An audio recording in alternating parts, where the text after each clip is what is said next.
Start. संविधान के अनुच्छेद 32 के अंतर्गत प्रस्तुत यह है रिट याचिका गुवाहाटी उच्च न्यायालय के सेवानिवृत्ति कार्यवाहक मुख्य न्यायाधीश न्यायमूर्ति के श्रीधर राव के द्वारा प्रस्तुत किया गया था। याची की मुख्य मांग थी कि चूंकि वे कार्यवाहक मुख्य न्यायाधीश के पद पर कार्य करते हुए ही सेवानिवृत्त हुए, इसलिए उन्हें एक नियमित सेवानिवृत्त न्यायाधीश के समान पेंशन व अन्य सुविधाएं प्रदान किए जाने का निर्देश जारी किया जाए। याची को सर्वप्रथम कर्नाटक न्यायिक सेवा से वर्ष 1988 में नियुक्ति मिली। वर्ष 2000 में उन्हें कर्नाटक उच्च न्यायालय में न्यायाधीश नियुक्त किया गया। इसके बाद उन्हें गुवाहाटी उच्च न्यायालय में एक नियमित अवर न्यायाधीश के रूप में अंतरित कर दिया गया। दिनांक 13/8/2014 को उन्हें संविधान के अनुच्छेद 223 के अंतर्गत गुवाहाटी उच्च न्यायालय का कार्यवाहक मुख्य न्यायाधीश नियुक्त किया गया और 14 महीने की सेवा के पश्चात इसी पद पर कार्यरत रहते हुए दिनांक 20/1/2015 को वे सेवानिवृत्ति हो गए। कार्यवाहक मुख्य न्यायाधीश के पद पर कार्य करने के दौरान उन्हें एक मुख्य न्यायाधीश के रूप में वेतन और भत्ते प्रदान किए गए, जैसा कि भारत के संविधान के द्वितीय अनुसूची के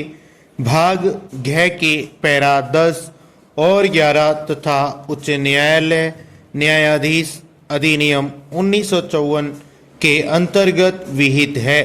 पेंशन कार्यवाही के दौरान याची ने एक मुख्य न्यायाधीश को दे वार्षिक पेंशन अर्थात 5,40,000 रुपये वार्षिक का दावा किया, जिसे विधि और न्याय मंत्रालय ने अस्वीकार कर दिया और एक न्यायाधीश को दे वार्षिक पेंशन अर्थात 4,80,000 रुपये के पेंशन को स्वीकृति प्रदान किया।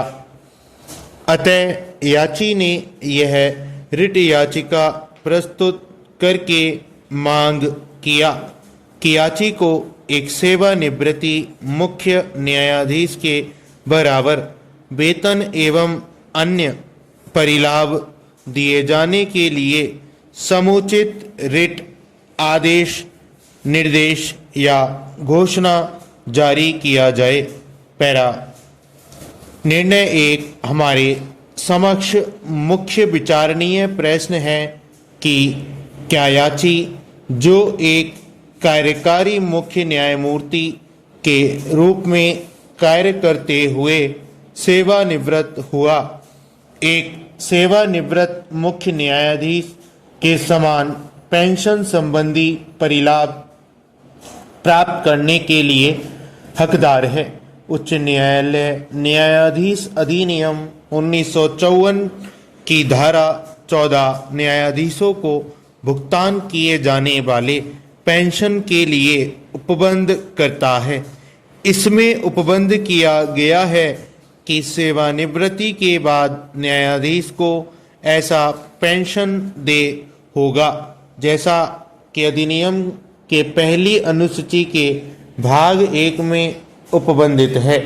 किंतु यह इन शर्तों के अधीन है कि कोई भी न्यायाधीश तब तक पेंशन प्राप्त करने के लिए हकदार नहीं होगा जब तक कि वह पेंशन के लिए अपनी सेवा का 12 वर्ष से अनधिक सेवा पूर्ण नहीं कर लिया है या उसने 62 वर्ष की आयु पूर्ण नहीं कर लिया है या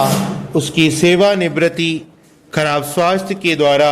मेडिकल रूप में प्रमाणित नहीं है। पैरा शब्द न्यायाधीश को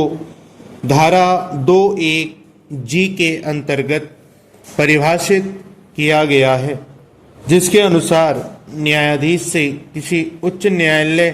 का न्यायाधीश अभिप्रेत है और इसमें उच्च न्यायालय का मुख्य न्यायाधीश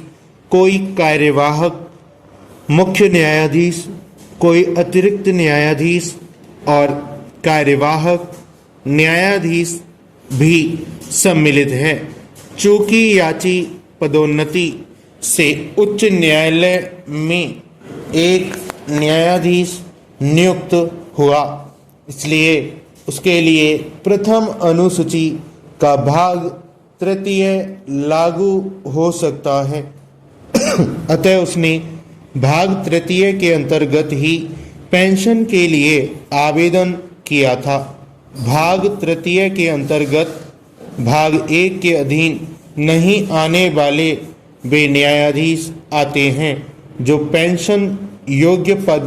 धारण करते हैं, किंतु बाद में याची ने आवेदन में संशोधन करके उसे